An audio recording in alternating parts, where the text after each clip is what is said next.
I don't know if any of this is going to get through to anyone. If it does, it's probably because they wanted it to. In which case, I'm really sorry. Maybe they just don't even care. Maybe it doesn't matter because there's nothing we can do. Anyway. If you're anything like me, you've seen some weird new shit around town. And more importantly, you've realized it and you've remembered it while everyone else goes on about their day in ignorant bliss. I don't know how far it goes. Okay. But so far, nobody has shown any capacity to register what I'm saying. I can spam it up and down the internet, and I don't get one relevant response. Nothing. I've considered that I might just be crazy, but, even crazy people can get some sort of reaction. Someone will at least try to humor them, calm them down. I've tried doctors, police, professors. They all just stare off into space when I start to describe this shit. Like something is actively blocking the exchange of information. And my biggest fear isn't even that I'm all alone. No, see, my biggest fear is that I might still only perceive bits and pieces of something bigger. Or worse, that my capacity to perceive all this is shrinking. I can write it down, I can record every last detail, but it's not going to matter if I become like everyone else. I could wake up tomorrow and look at my journal entries and only see a pile of mysterious cake recipes. Who the hell knows? But the first thing I ever saw was one of the pickup windows. It was just like any other you might see at a fast food place. But it was right on the side of my own goddamn house.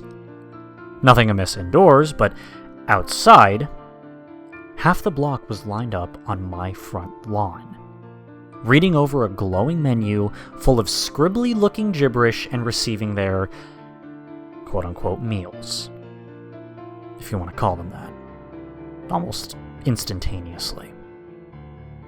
They all acted like it was their usual mundane lunch stop, even while the mail lady sucked some rancid-looking glop out of a plastic pouch, congealed blood dripping down her chin. She told me that it was the best she'd ever had. And all my questions were met with those blank stares and stupid smiles. I couldn't tell who or what was actually handing out the food, or where it was coming from. I could only see blackness. At least that's how I remember it. Maybe I saw something else, but, it's gone now.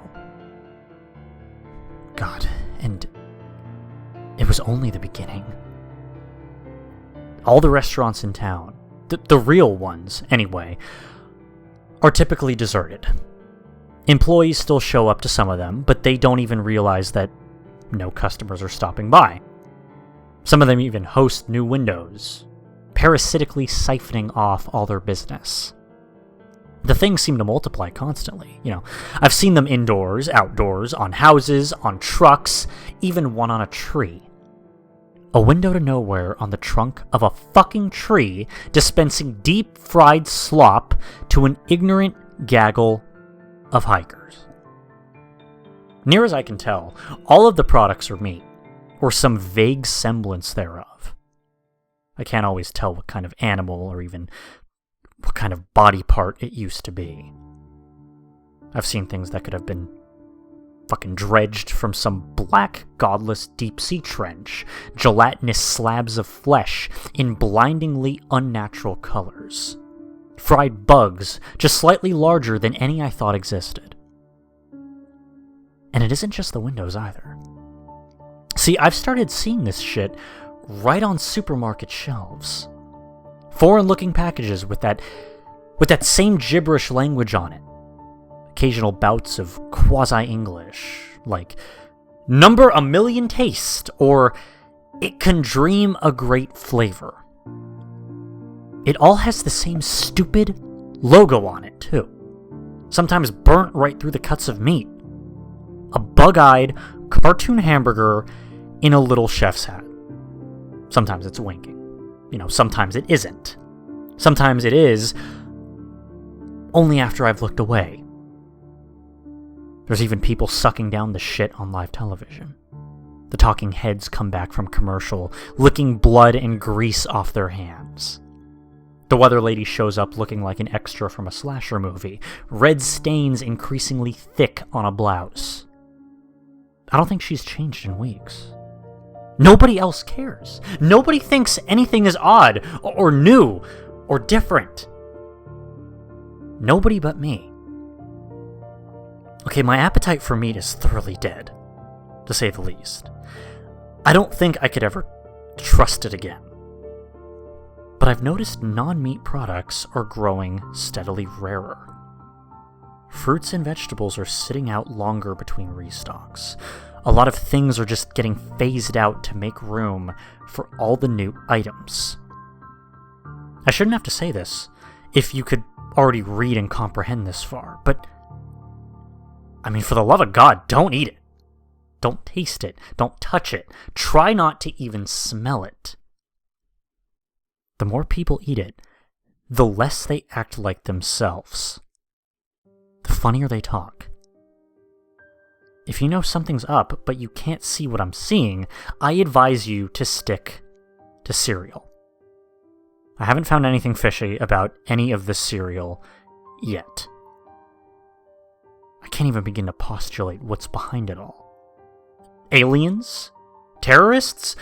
Illuminati reptiloids? I could believe damn near anything at this point.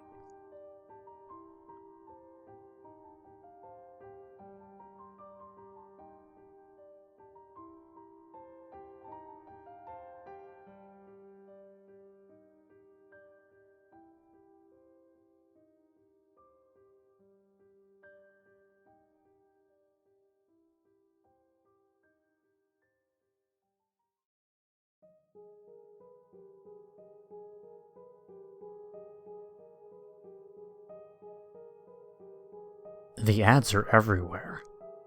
Flyers, neon signs, billboards, all of them written in some weird foreign language that I can't find any match for.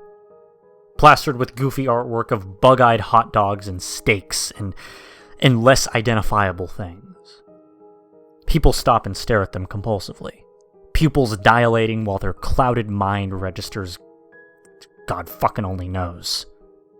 A lot of people say the same exact thing, in the same exact tone and rhythm, every single time. That sounds good enough to eat. I hear it 100 times a day, when I risk going out anyway. Then they'll head straight to one of the impossible windows, the infected supermarkets, the rapidly multiplying vending machines, or one of the green doors.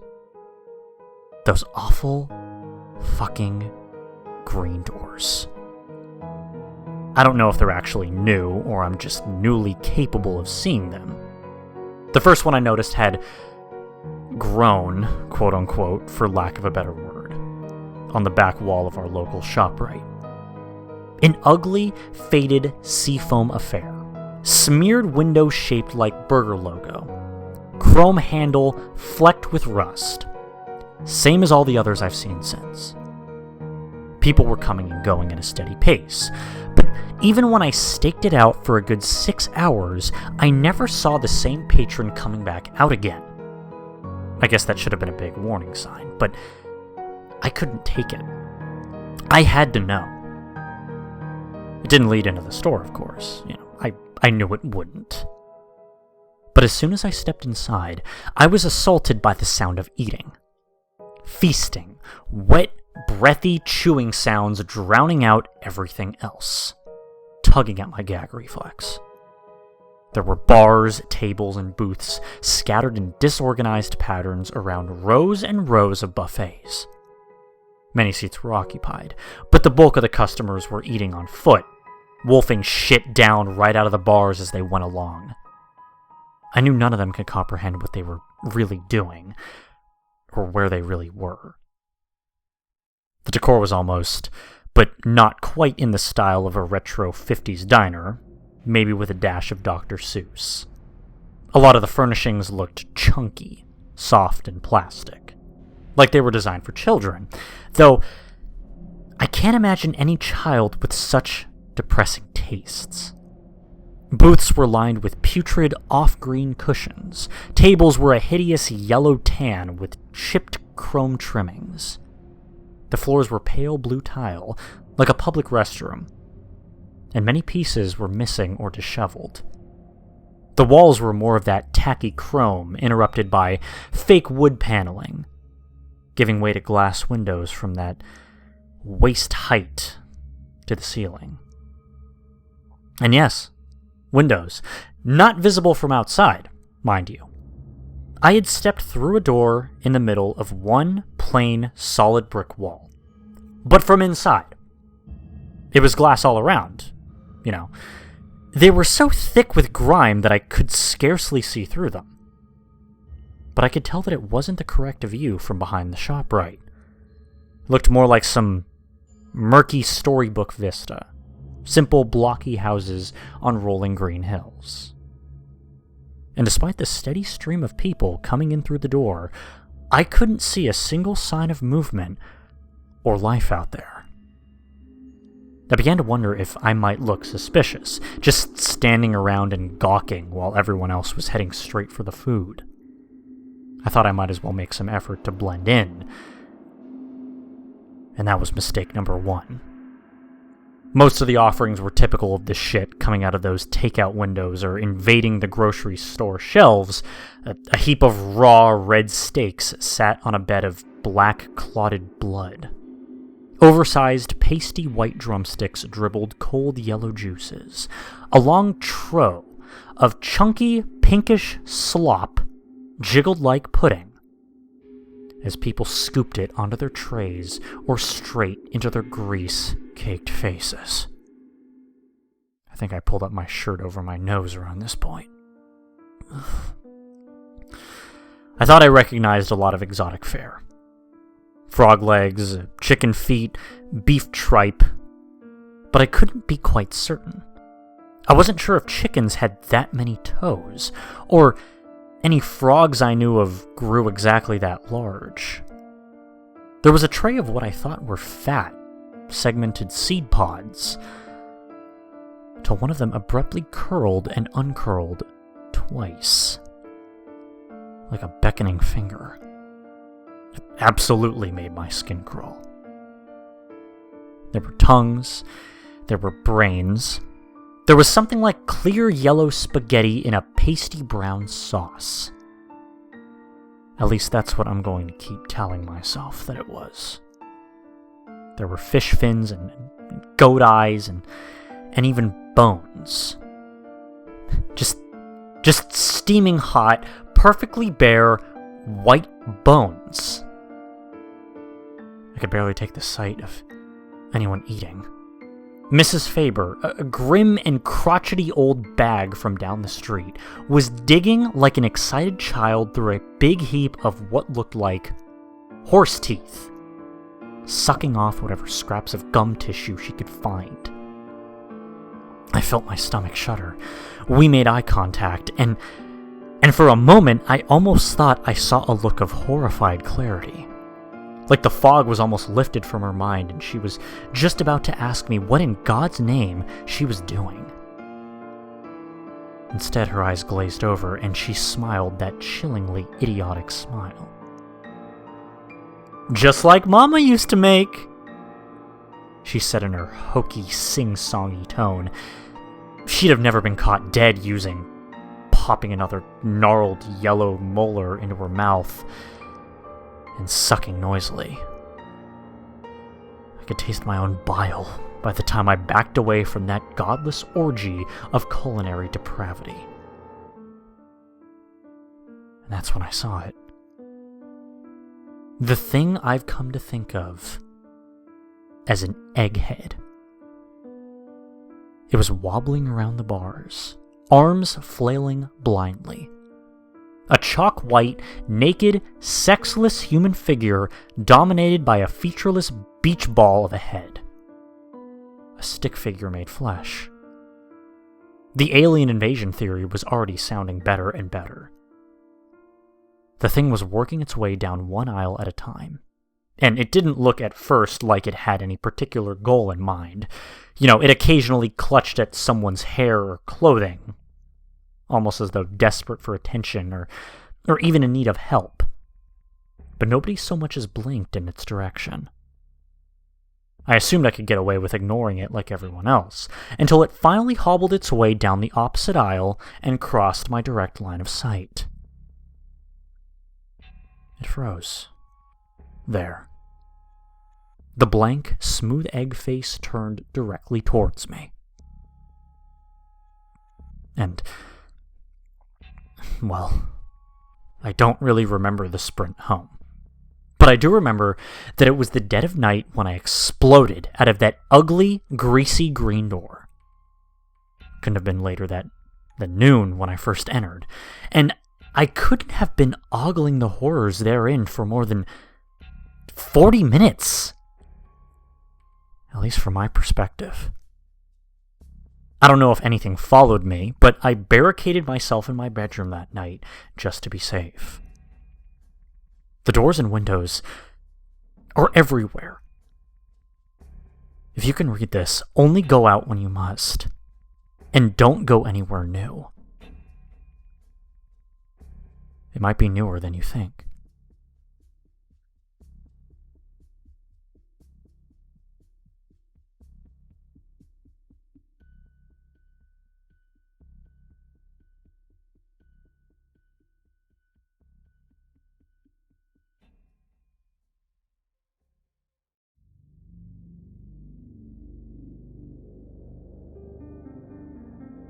They used to be people. The eggheads. I mean. I've seen it a lot in the weeks since the buffet. Not everybody shows the signs, but some people, the ones who get hooked the hardest on that sick foreign meat slop, only seem to gain weight from the neck up. Their hair falls out. The first thing to disappear are the eyes. Then the mouth seals shut, and the whole head smooths over. They start to wander aimlessly, invisible to everyone else, forgotten by friends and loved ones. They do nothing but mumble, groping their arms around like they're hunting for their lost eyes.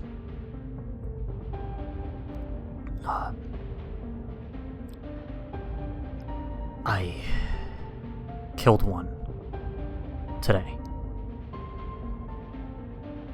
I'd spent my afternoon scrounging around town for normal things to eat. An increasingly challenging task. Avoiding the overtly weird shit is only the half of it. I have to be careful for anything that boasts a new formula or improved flavor. Sometimes I just have to scan the package for the hamburger logo, or check the ingredients for some new gibberish like extracted bone jellies or natural life parts. Some of the untainted stuff is skipping the shelves and going straight into the dumpsters, which I'd been digging through when Egghead got the jump on me, cornering me in a one-way alley between a Safeway and a Walgreens. Its head was bigger than most, an impossibly bloated globe that almost brushed the walls on both sides. I don't know how its feeble, chalky body could have even held it up. It was barely more than a skeleton. Thin skin shrink-wrapped tightly to its bones, and all that remained of its former identity was a black dress tie, swaying like a pendulum from its pencil-thin neck. Its incoherent mumbling sounded at once panicked, apologetic, and threatening as it staggered towards me, limbs outstretched.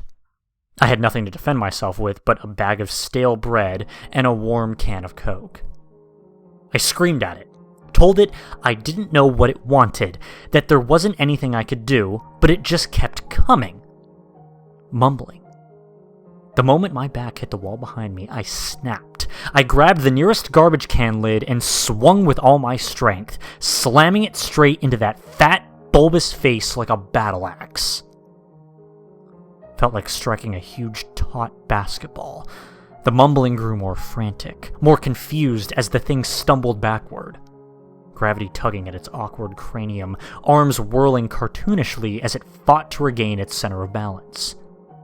It was like some bent slapstick routine, like somebody struggling not to drop a wedding cake.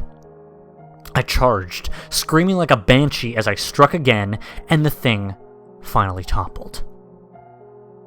Slowly, like it was filled with air. And as it hit the ground, that massive noggin exploded like a swollen tick. With a wet splash, pinkish gore and hunks of rubbery white flesh gushed out of the alley and into the street. And for one terrifying moment, I wondered how the scene would look to the rest of the world. If they'd just seen a random senseless act of murder against a completely normal, innocent human being. The people already nonchalantly stepping over the scattered piles of gore would have eased my mind if it weren't for what happened next. One of those piles started moving. I shit you not, something about the size of a baby was squirming out from the pulverized sludge. A fat, slightly oblong shape with a lot of thin, wriggling appendages underneath. Still too thick with gore for me to make out any details, but it was still between me and freedom, and I could only watch in a confused stupor as it unfurled a pair of big, transparent fins and abruptly took flight, buzzing off into the afternoon sky like a bloated, fleshy bumblebee. It thankfully never seemed to notice or care about me. Funny how I settled on the name Eggheads. I just thought they looked like eggs. I didn't know that they literally were. A woman stopped dead in the crosswalk to smile and wave at the thing as it disappeared into the skyline, then continued on her way with only a momentary look of puzzlement. That, "What am I doing?" look, followed by the, "Well, whatever," one that I've grown so accustomed to over the past several weeks. When I got home, I started reading up on diseases. Parasites, bugs, puzzle pieces dropping into place. There's a kind of wasp that lays its eggs in a live caterpillar. And when the larvae hatch, they modify the host's entire metabolism to suit their needs. The caterpillar eats more, it grows bigger, all to provide the developing wasps with more sustenance. And this kind of shit is everywhere in nature. There are microbes that make mice suicidally attracted to cats. There are flies that grow inside the heads of ants who keep on moving even after their brains are eaten. It all makes so much sense. Too much sense. That maybe they're from space. Maybe they're from hell. Maybe they've always been here, toppling one species, one civilization after another. Who knows? They feed us, so we can feed them. So they have a nice, warm body to keep them safe and nourished until they don't need us anymore. We're just a herd of cattle, oblivious to our positioning in life as we're fattened up and slaughtered by something that looms just above our understanding of the natural order. I don't know why I can see them, why I can see what they're feeding us. I'm like a cow who grasps exactly what goes on in the slaughterhouse, and I can't stop thinking about what a cow could ever hope to accomplish with that knowledge. Your guess is as good as mine.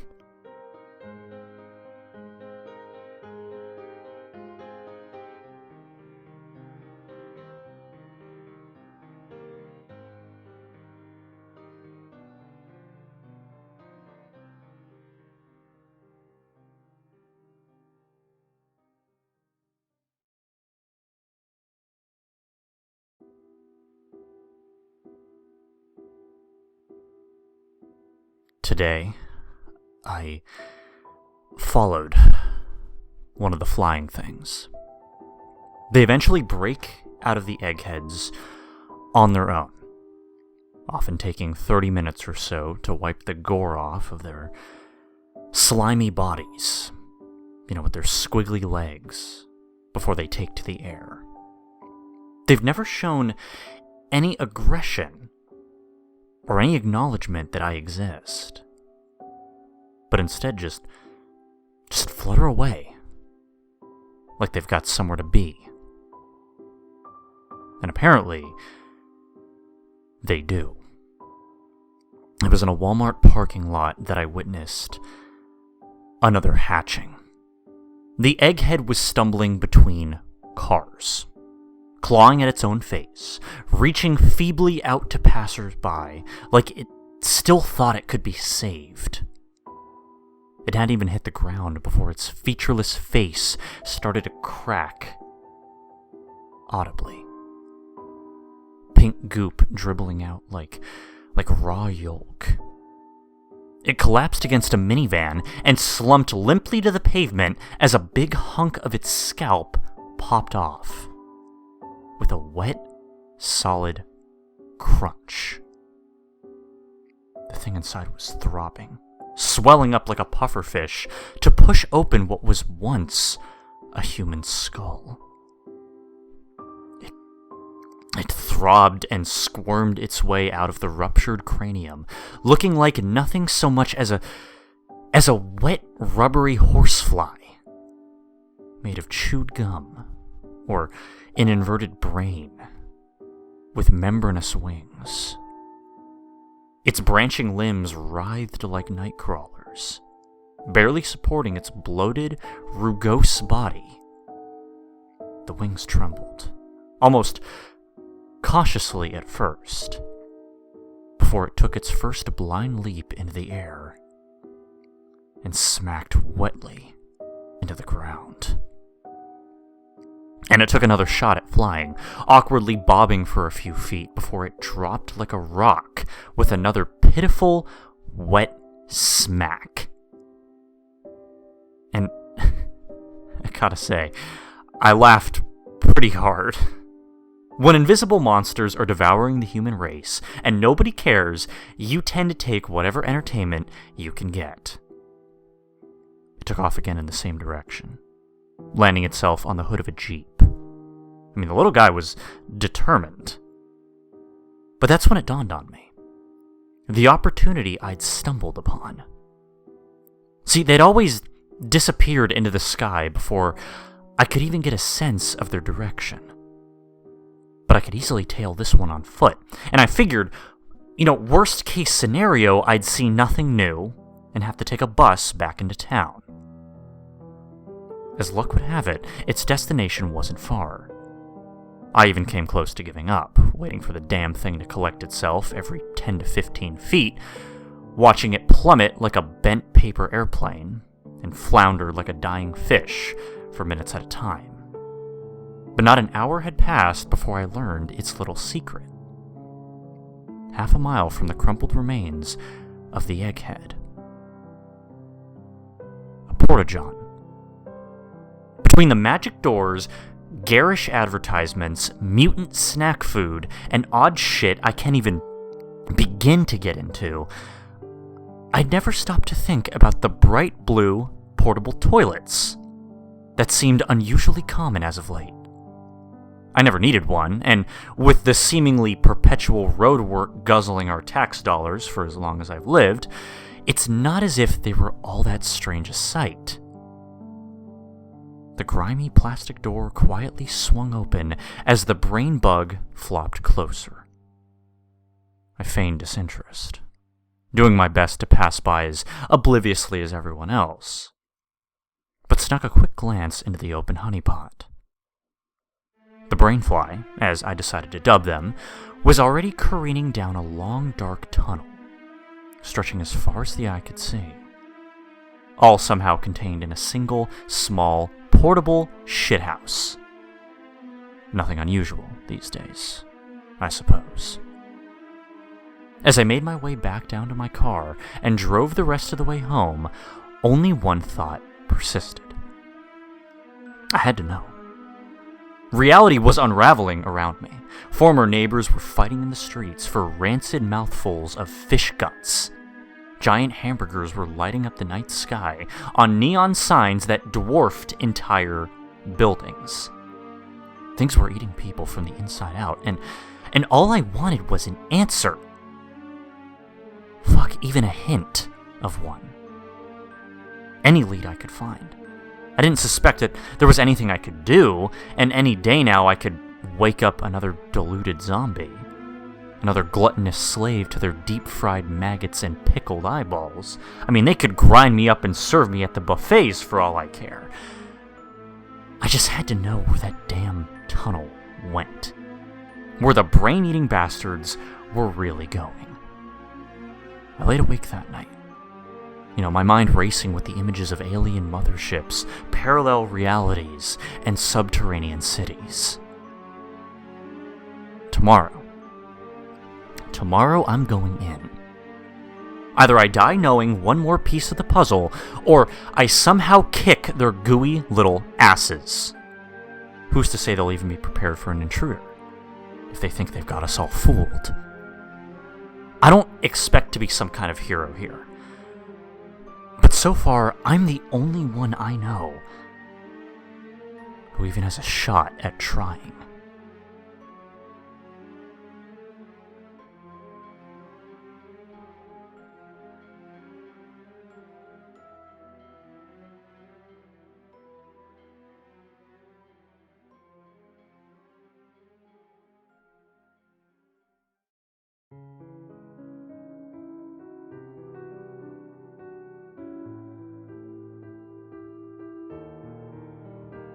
I was not prepared for what I found in that tunnel.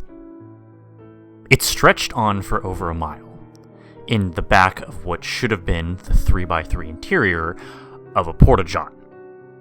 I'd been led there by a flying brain, and what I found still succeeds in surprising me. I'd planned to come prepared, but there was ultimately little that I thought would be useful. I packed a store-bought survival kit, ropes and flares and whatnot, and a heavy metal snow shovel. The only weapon I really thought would accomplish anything. The eggheads only ever responded to bludgeoning, and even then, that only seemed to speed the hatching process. No way could I have hit one of the brain flies with a bullet, but in a closed space, I suppose I could give one a good thwack. Besides the fundamental impossibility of its existence, the tunnel was wholly remarkable. A slightly rounded concrete corridor interrupted by only squarish rusted grates. The distant droning escalated as I progressed, and soon enough the tunnel gave way to what I suppose I can describe as a sort of factory floor. I don't know how long I spent just standing slack-jawed, my brain fumbling over itself to process everything I was seeing. Think of everything that comes to mind when you hear machinery, for instance. Turning cogs, conveyor belts, churning pistons, whirling fans, mechanisms of every conceivable design, and then some. Cranking and pumping away in a space so vast that no floor, ceiling, or walls could even be seen in the distant darkness. Now imagine somebody threw all of that away and hired clowns to remodel it. 50 or 60 years of neglect later, you might have something close to the Burton-esque hell I'd stumbled upon. Everything alternated between cold, grimy steel and a sort of Candyland motif, with vividly striped plumbing and polka-dotted ductwork. I jumped as a shower of sparks flew from an immense robotic arm overhead. Its rusted metal casing and tangled red wiring, a stark contrast to its Mickey Mouse glove hand. I found myself retreating a few steps into the tunnel as it reached out, joints groaning with neglect. and pulled the tremendous lever with the shining pink knob, an action inexplicably punctuated by the sound of a quacking duck. Instantly, a checkerboard-looking conveyor belt squealed to life, issuing forth a procession of what may have been dead pigs, though I couldn't see their heads, or even the ragged stumps where any may have once been attached. With a ridiculous slide whistle sound, another huge object rose into view, an angular pink and purple funnel the size of a swimming pool. One by one, the mystery carcasses tumbled off the belt and into the huge trumpet, each followed by a torturous rending sound and a brief but voluminous geyser of thick brown blood. And the stench was overpowering. But I was mesmerized by the spectacle of Willy Wonka's sausage factory that I nearly fell on my ass as a large object shot over my shoulder. A brainfly. It had come up through the tunnel behind me and narrowly dodged my head a few inches. As my heart cautiously restarted itself, I filed away the knowledge that I was still of no obvious concern to the things, even intruding as I was into what may have been their headquarters, or at least an extension of it. I wasn't sure whether or not that was reassuring. But the parasite had banked sharply upwards as it left the tunnel. I could still hear the distant fluttering of a big membranous pair of wings between the whirring, grinding, and occasional goofy honking of the factory. I craned my head, waiting for the irregular crackling of the equipment to illuminate the gloom. And sure enough, I could see hundreds, thousands even, of glistening pinkish shapes passing a good 10 to 15 stories overhead, all in the same direction. So I followed it. A network of catwalks made navigation relatively easy, and I was usually able to keep sight of the concrete wall that I'd emerged from. Tunnel entryways were frequent, brainflies periodically zipping through to join their brothers and sisters above. And even if I lost my way, I was confident that another tunnel might empty back into the real world, probably in a populated area. I mean, they needed bodies, after all. I shuddered, not at the thought of this, but at how casually the thought had come. I was growing used to this, uncomfortably comfortable. The Susian slaughterhouse offered no shortage of grotesque spectacles. Rivers of meat slush oozed their ways along metallic chutes as wide as city streets, the putrescent corpses bobbing sluggishly in the current and sometimes against it. Towering circular saws loomed like macabre Ferris wheels, chewing their way through slabs of solid fresh meat that could have fed whole towns. What living thing could even have that much flesh on it? A steady splattering turned out to be a blender the size of a small house. Literally just a scaled-up household blender. It even had giant-sized dials, albeit with one labeled setting, "Excite!" in all caps. I suppose you could describe the endless truckloads of live white mice pouring into it as excited, in a sense. I passed bubbling lakes of entrails, fermenting tanks of gasping fish heads, mountains of broken, bloodied bone. An endless procession of meat hooks ferried a bizarre menagerie of carcasses along a tangled railway system. From skinned cattle to things I doubt you would even found in any textbook. There were insect-like forms as big as a man, tentacled masses dribbling oddly colored ichor, and something I could only describe as a hairy swordfish. I mean, their cargo was so twisted. It was some time before I even noticed what was wrong with the meat hooks themselves. They had no wheels, but clung to their rails by metallic, spider-like legs, tip-tapping along with blinding speed. The further I advanced, the louder the wet, slimy flapping of the alien flock went. More and more streams were converging into a single mass migration, their collective wings nearly drowning out the buzzing, grinding, and splattering of the factory. I still wasn't sure what I was looking for, but I knew I was getting closer.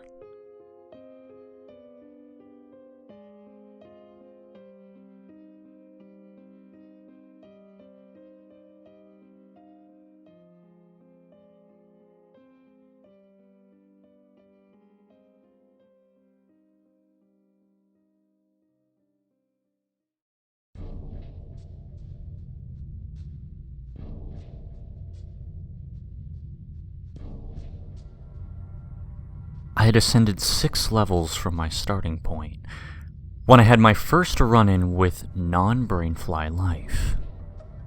My mind almost tried to brush it off as a rat at first. A tiny white shape scurrying in my peripheral vision. We both froze when I moved in for a closer look, though.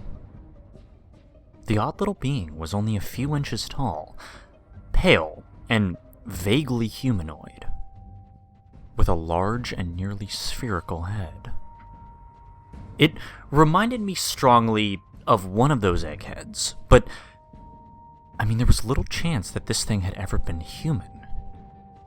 Where there should have been eyes, there were only a pair of gaping, bloody-looking holes.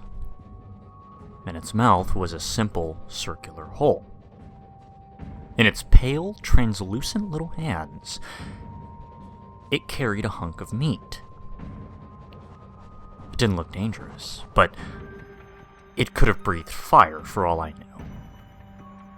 I cautiously raised my shovel and took a step back, not wanting to arouse any aggression, and the diminutive imp jerked into motion.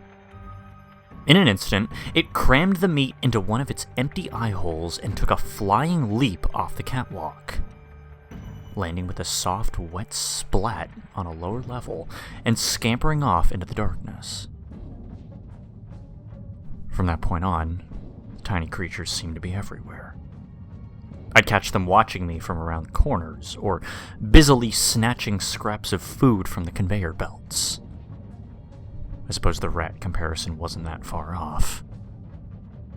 But if the brain flies flew, and the little goblin things were only vermin, exactly who or what had the catwalks been constructed for? I would get my answer soon enough.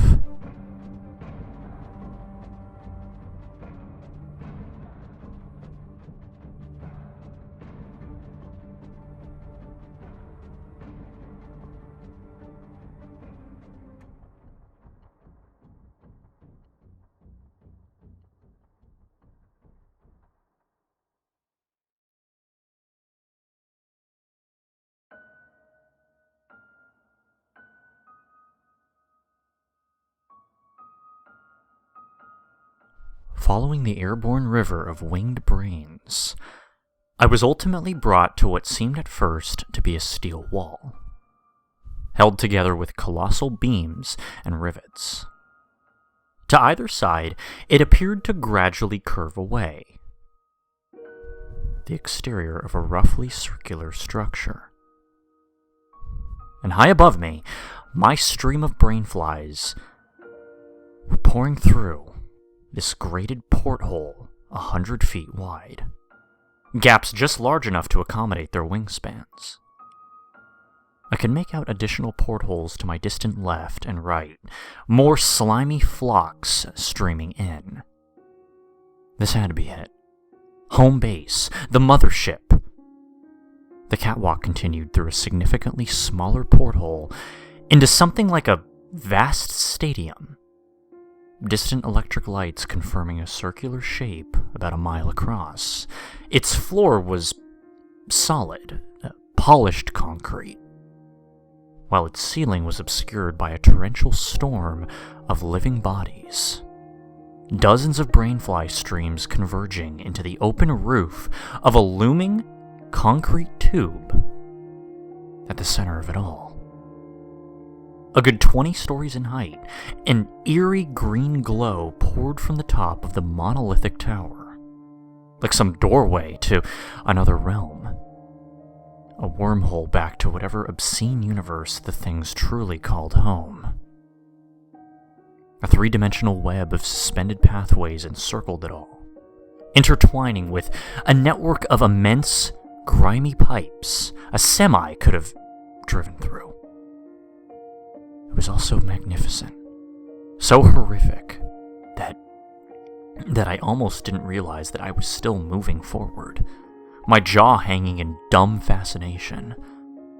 Nor did I immediately grasp the significance of a metallic sound from behind me. A sound like a gate being shut.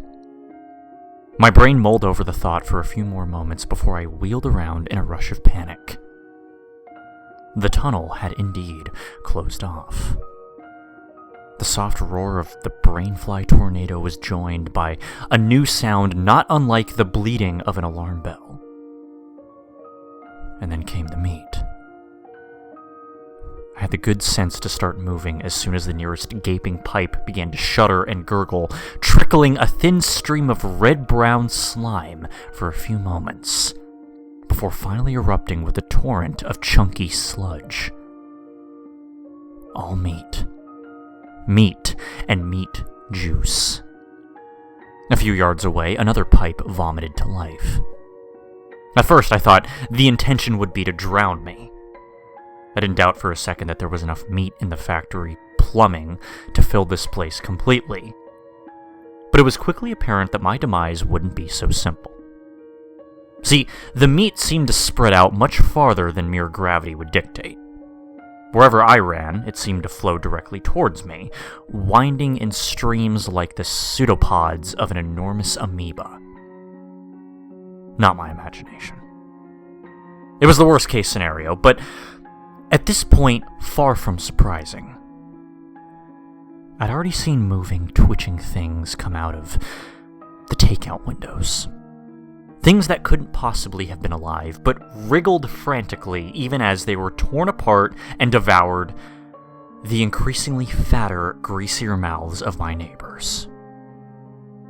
A chain of green-tinged sausages rose shakily from a nearby heap like an intoxicated cobra. I gagged a little.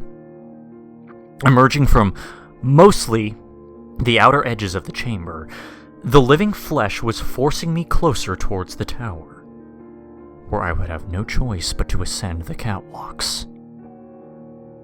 I was probably going to die either way, and it was probably going to be hideous. At least I might sneak a glimpse at an alien world on my way out.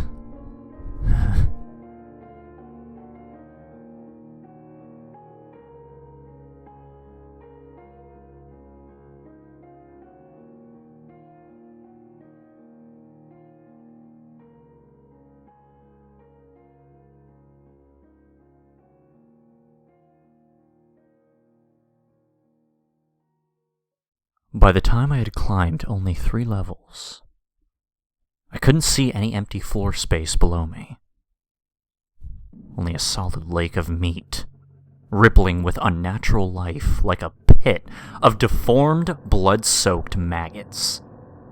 I could see pieces beginning to climb after me, questing blindly until it figured out the stairwells or simply creeping snail-like up the side of the tower. A few managed to catch up to me, or even cut me off, momentarily. But the shovel turned out to be an excellent choice.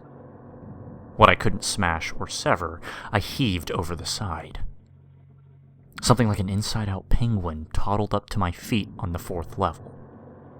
One good smack, and it crunched wetly into a perfect, comical disc, still wiggling uselessly. Rancid brains burst like spoiled pumpkins under my wrath. A writhing mass of intestines inexplicably squealed and quote-unquote died once I chomped off what it was loosely employing as a head end. A giant heap of pinkish slime gave me some momentary trouble on the 6th level, shrugging off one blow after another until I was stricken by its overwhelming chemical stink and brandished one of my flares, hoping it might be flammable. As though it knew exactly what I was thinking, it retreated like a snail into a rusted metal drum that it had been lugging around. Though individually pathetic, the meat creatures were persistent and increasingly bizarre. Somewhere on the 8th, possibly even 9th level, I turned around to find a big fish head attempting to sneak up behind me, tiptoeing comedically and a pair of eerily human feminine legs.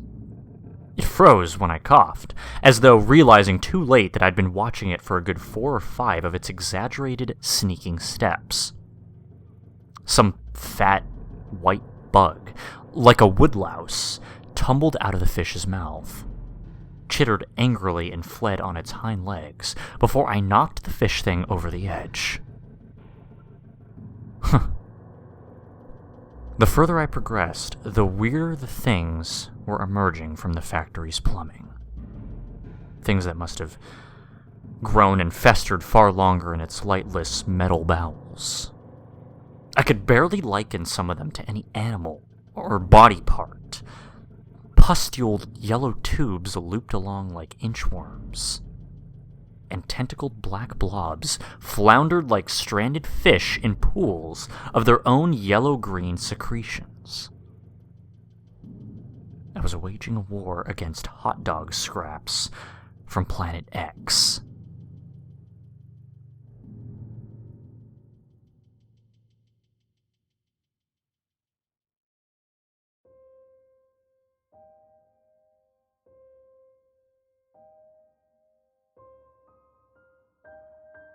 I was beginning to get cocky. See, no matter how horrendous, every meat beast had an easy weak point. I was increasingly confident that I could make it home alive, wondering if, perhaps, they had only put the world under some sort of hypnotic spell, because we were simply too powerful, too dangerous for them to defend against. I was beginning to feel like a hero after all. Like I was living in my own video game. This self-important high was cut short on about the 15th level, when the first real wrench was thrown into my hit things with a shovel strategy. The thing blocking my path was not made of meat. Not on the outside, at least. It appeared to be entirely made of iron, rugged and nearly black. A torso like a department store mannequin stood atop 3-jointed, knobbly legs, and its single arm terminated in a pair of jagged tongs, periodically clacking shut. The oversized head resembled some sort of huge pot or boiler, with a pair of cartoonish, painted-on eyes. An orange-yellow glow could be seen through its many cracks and vents. I didn't expect there was much shovel could do to this one, and it neither backed off nor approached. It simply stood there, waiting, daring me to make a move. I could see a dense river of meat bodies surging along the path only 3 levels below, making the same slow spiral around the tower as I was.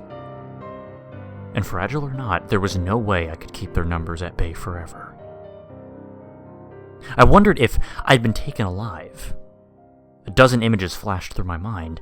The eggheads. The things I'd seen here. Things I'd see in PETA propaganda videos.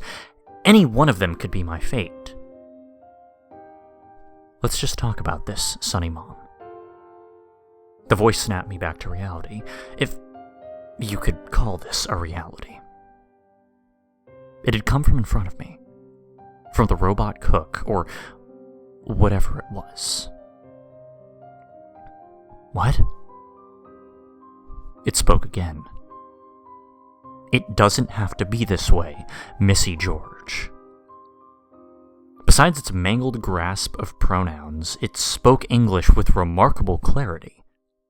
Its voice was soft and feminine, with just a slight metallic quality.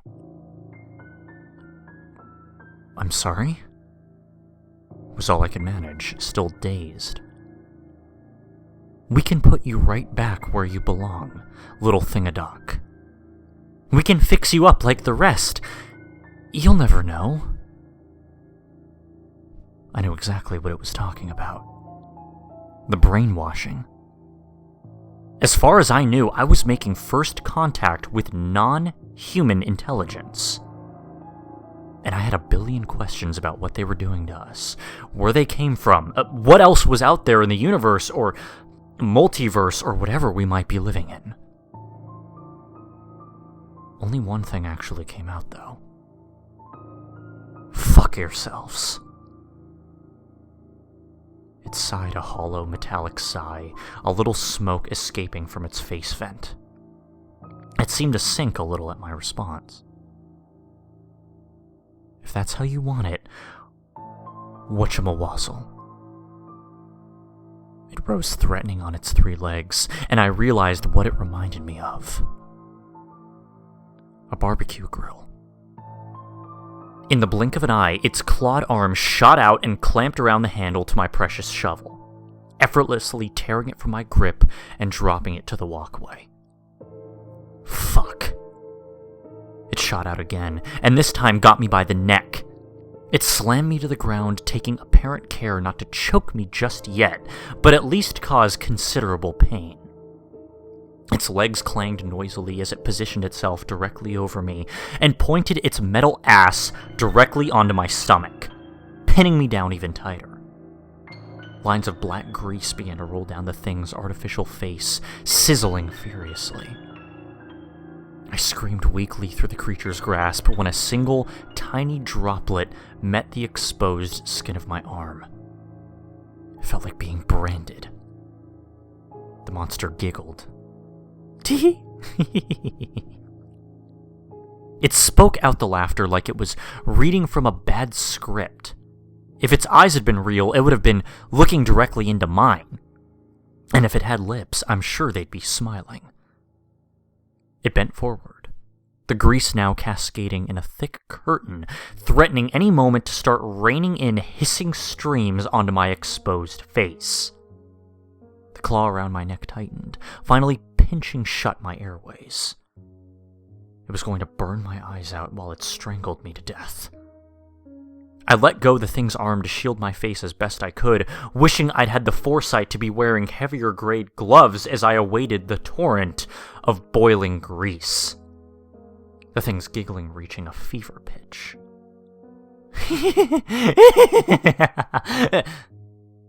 Huh? It stopped.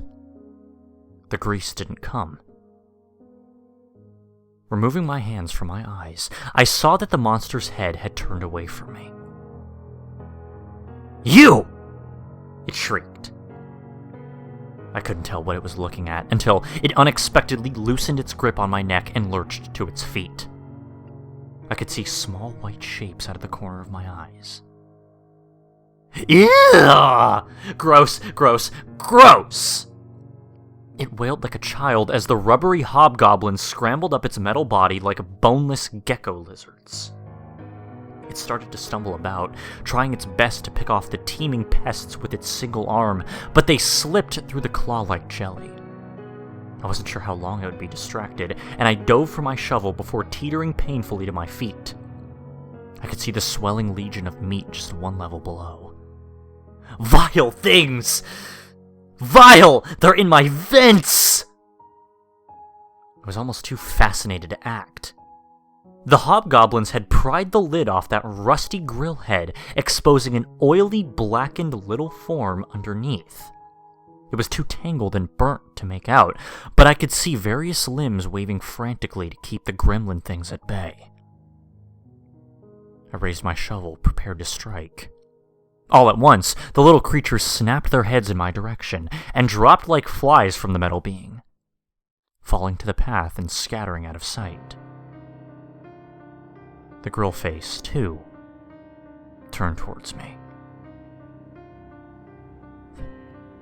Thank you, You have no idea what... I let out a berserker howl as I brought down the shovel squarely on that black, twitching body, splatting it with a wet crunch and a deafening bang against the white-hot grill it rested upon. The metal construct stood still and silent for several agonizing moments, before it finally began to pitch backward, creaking like a rusty door before banging to the ground, dead or asleep or whatever the fuck I just did. I prodded it a few times before cautiously stepping around it and continuing up. Something didn't want me to reach the top, and I felt pretty good about it.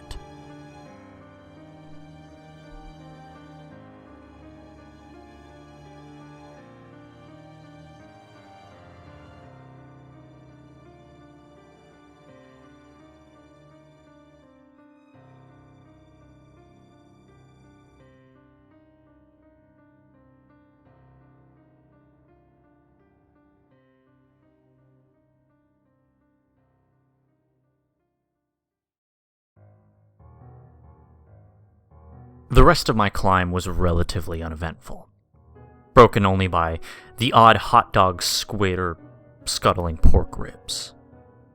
It was a full 23 flights up that I was at last roughly level with the top of the tower, the walkway branching around it in a perfect wall-to-wall spider web. Up close, the sight of the brainflies was more awesome and more hideous than I could have imagined. Bathed in that alien light, the roaring funnel of unearthly life was almost too beautiful to have burst its way from formerly human skulls. The death toll they represented must have been staggering. That terrible beauty rather harshly clashed with the figure standing a few yards ahead on a raised rectangular platform, back turned towards me as if it overlooked the tower and appeared to fidget with a large control console. I blinked hard, trying to register its strangely familiar shape. It had no apparent head or neck, its body only a broad, rounded mass, like a squashed barrel. A pair of dark, mushy limbs extended from its sides. A white object bobbled around on its upward surface. I didn't want to accept what I was looking at. It was too much. Even now, it was just fucking stupid. It was a hamburger in a chef's hat, like the logo. If I could sneak up on it, I could plunge my mighty blade straight down into its big, stupid bread head. There was no way it could hear me coming above the teeming bugs, so I took my first, light, cautious step. It whirled around. Fuck. And for a long time, we just stared at each other. The rancid-looking beast regarded me with bulging, bloodshot eyes the size of soccer balls, oozing and twitching as it looked me up and down.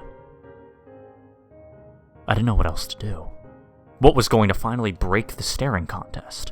I lowered my shovel and raised a hand in greeting. Hello? The moldering sandwich stood still for a few more moments before those slimy eyeballs rolled in their lidless sockets, as if I'd just said or done something even more ridiculous than the thing's very existence. I almost began stammering a follow-up statement when one of its slimy appendages suddenly reached for a huge, bright red switch on its console and nonchalantly pressed it. It raised one sludgy beef hand and gave a sort of toodaloo finger wave as its entire platform abruptly plunged through the floor and disappeared out of sight. The elevator shaft sealed off behind it, and moments later, the catwalks began to flood with activity.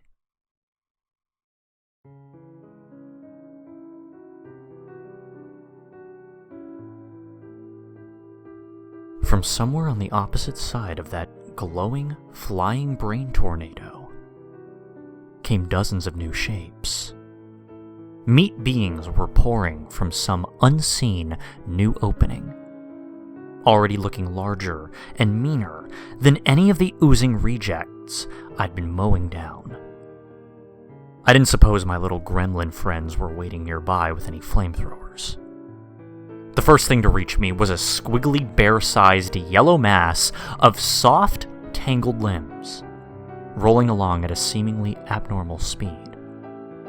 It looked almost like an octopus, until a long neck snaked out from its warty folds, snapping at me with an orange beak. A giant boneless chicken. Why was this my life?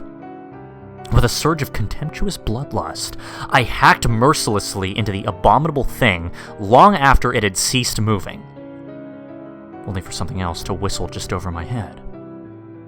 I spun around in the shredded remnants of the octobird, coming face to face with a featureless dull crotch with a pair of skinned legs, 6 feet high and fused at the hips.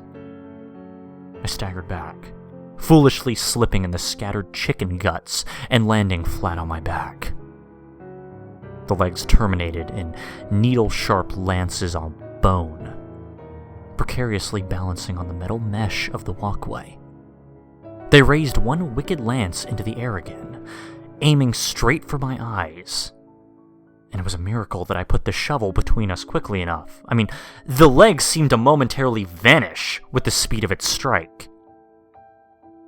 It took a moment to regain its balance as it bounced off the shovel, the thin tip of its bone holding up distressingly well. I had barely managed to sit upright as it took a stab for my heart, and I scrambled to my feet just in time to deflect a third strike. Enraged, I swung the shovel like a barbarian's axe, and the legs toppled. While they flailed over the guardrails, I could swear to God I heard them utter a soft, high-pitched, "Uh-oh." From another direction came a throbbing heart the size of a small car, ambling along its branching veins, an equally gigantic steak knife protruding from its center like a metallic snout.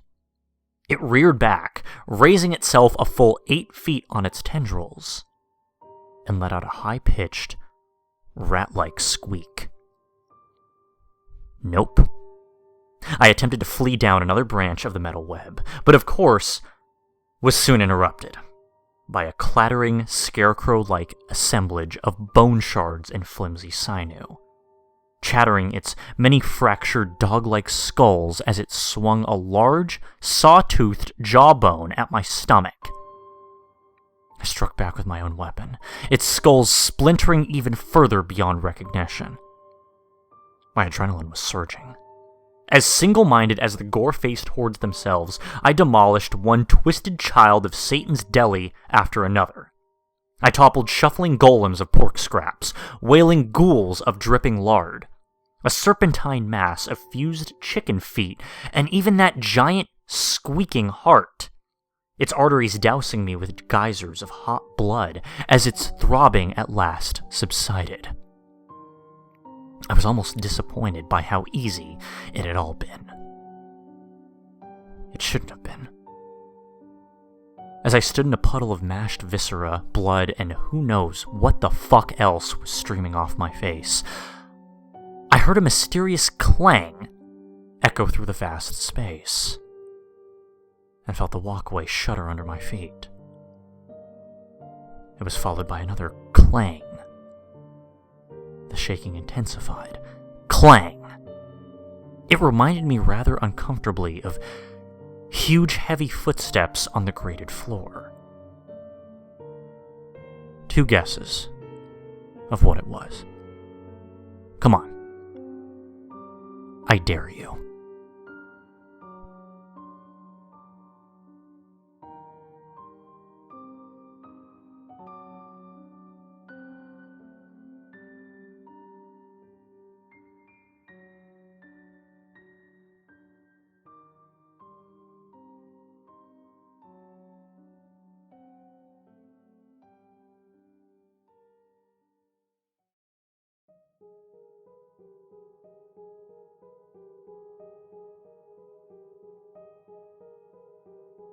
as the stomping grew louder, an even larger figure emerged from the other side of the flying brain tornado. A shape looming 15 feet tall in the dim, flickering green light. Like the pressure cooker bitch or whatever that was, it had a largely metallic appearance, though at the same time, strangely organic. Its spindly, nearly skeletal body didn't seem like it should have been heavy enough to rattle the floor so violently. Its long, bony feet terminating in thin, sword-like talons. Most of its weight was likely concentrated in its head, immediately recognizable as the shape of a sausage grinder, slowly wavering with each laborious step.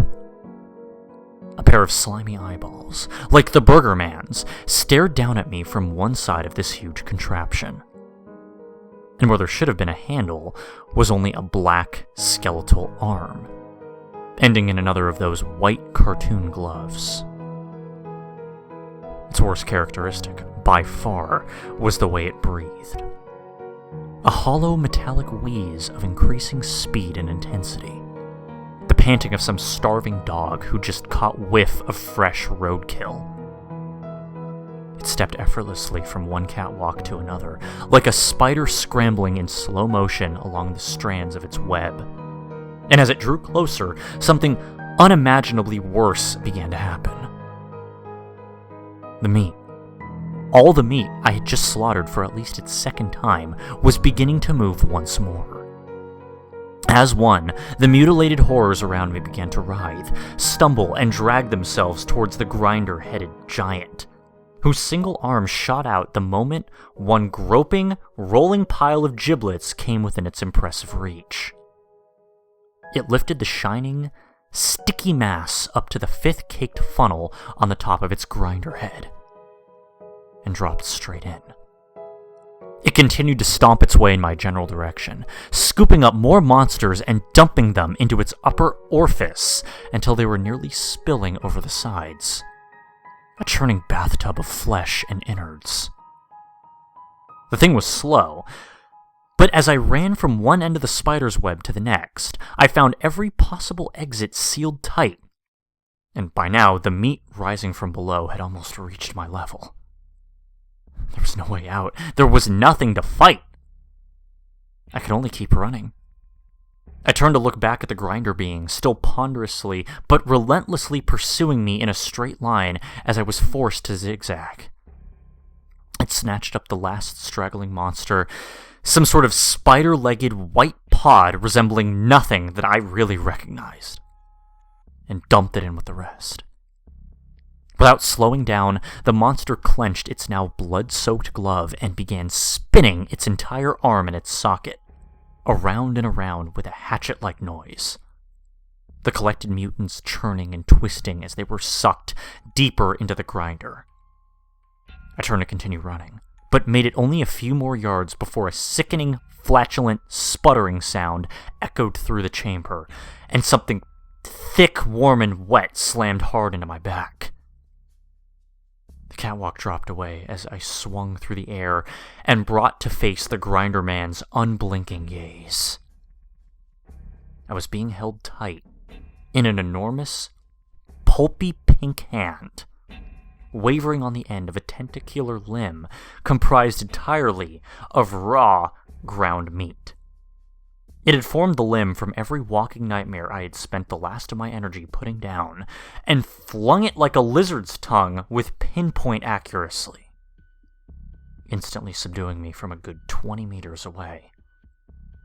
I squirmed and thrashed desperately, but only felt further mired in the dense, tarry muck.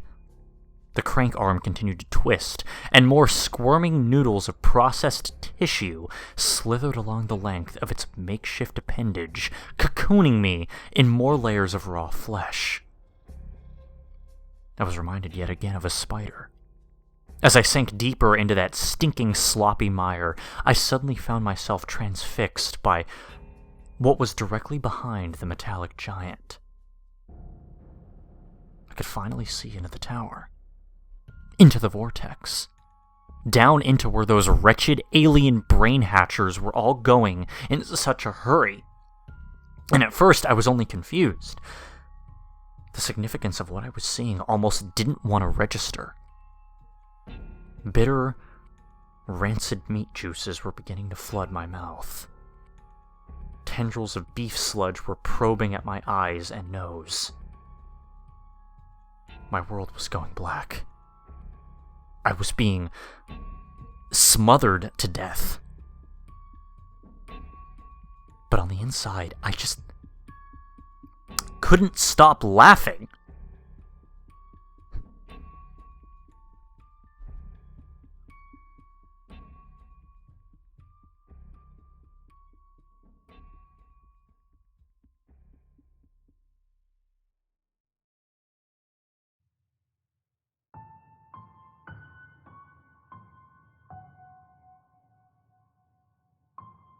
I awoke the following morning on the floor of my own home.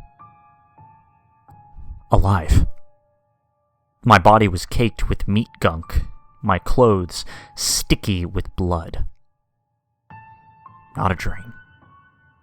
What little must have been in my stomach promptly emptied itself onto the carpet. I guess I'd be tearing those up soon, if there was any real point. I staggered to the shower, my mind racing with all I'd seen in the meat factory. They had, apparently, neither wished to kill me nor erase my memories.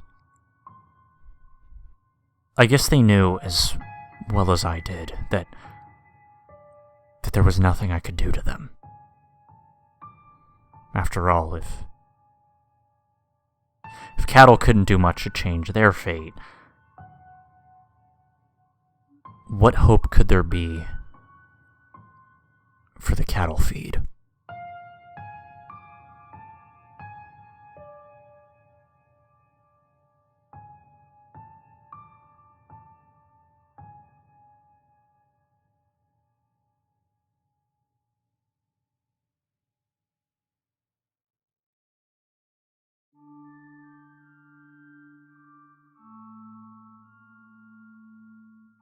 I tried to get a fountain Coke at the 7-Eleven. Some sort of pinkish gunk coiled out like soft serve, smelling like hot bologna. I cut open what I thought was a watermelon. The inside was a lot like a brain. I unwrapped an Almond Joy and got nothing but a length of bone, filled with a clear yellow mush. I put money into a Coke machine. I saw the bottle tumble to the bottom. I reached through the door, and all I pulled out was a heart. Still beating. I hurled it to the pavement and stomped into it until it was nothing but a red, sticky stain. I came home starving. Not even surprised by the flock of chickens hobbling around my front lawn, plucked and headless. I staggered to my kitchen and cracked into another box of cereal from my dwindling stash. Cat food stink. Cartoon hamburger. The words superior food matter had replaced Frosted Flakes. Tony the Tiger was just a grainy photograph of a bobcat. A box of Lucky Charms now said, added tissue rind, above some shitty JPEG stock art of a nobody leprechaun. The Cheerios had become organism part, add fluids. The rest of the box was dominated by a close-up of clammy, gray intestines. I rummaged through the whole supply in a daze. Red blood materials. Marvelous food nugget. None of this was there when I bought it. I didn't bring home anything with a single letter out of whack. The last box used to be Cocoa Puffs. my favorite. Fred Flintstone still looked like Fred Flintstone, just far too real. I could see every pore on his lifelike, fleshy nose. This was now, apparently, a box of flavored meal substance. Whatever. What the fuck ever. I ate it. And it was goddamn delicious.